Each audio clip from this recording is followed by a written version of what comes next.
Hal-hazırda hamıya deyilir ki, heç kimə görə öz həyatını qurban eləmə. Hal-hazırda hamıya deyilir ki, hər tərəfdə bir şeylər var. Hər tərəfdə nəsə dağınıq var, gözə batan bir şeylər var. Nə qədər yığışdırsan əsla bitmir. Səndən tam özünə tahakküm, mütləq bir tabe olma gözləyənlər var. Başa düşmür ki, insan hər hansı bir sahədə onu eləsə, həyatının digər sahələri batır. Yəni, bu hamıya indi onu başlamağa çalışırlar ki, bir nədənsə tutub yapışmada, başqa şeylər əlindən kayıb gedəcək, sonra geri dönülməz bir yollara girəcəksən.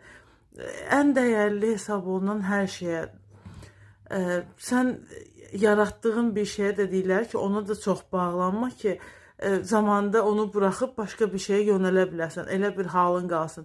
Tək bir ümiddən, tək bir saman çöpündən yapışıb qalmayasan. Çünki hər şey adamın əlindən gedir, hər kəs adamın əlindən gedir. Ən üfürə qoruyub saxladıqları da öz canıva biraz yazığın gəlməlidir ki, öz həyatında bir şeyləri qoruyub saxlamasın.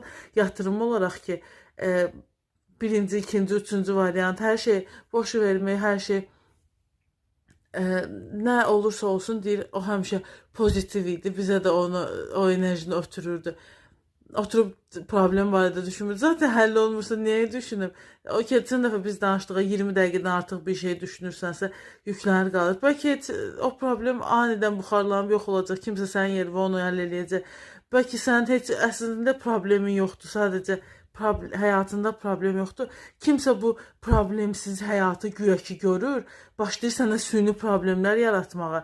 Ya bunu elə bir ustalıqla eləyir ki, sən ətrafdakı heç kimə baş sala bilmirsən ki, vəziyyət budur da, yəni adamın işi gücü problemi yoxdur ya da itirəcəyini itirib qazanacağını qazanıb, indi bilmir özünə nə ilə belə şənləndirsin, başqasının dərdi ona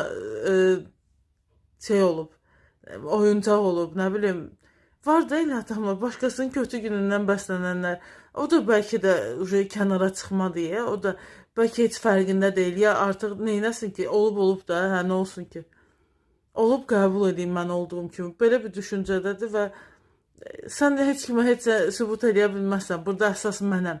Yəni bu prinsiplə o qədər həyatlar yəni belə hər ciddi bir məsələ ilə oynanılır bəlkə. Bəlkə əslində heç çarəsizlik deyilən bir şey yoxdur. Sadəcə normal bir yol tapmaq üçün bəlkə də çarxı başqa cür öndərmək lazımdır.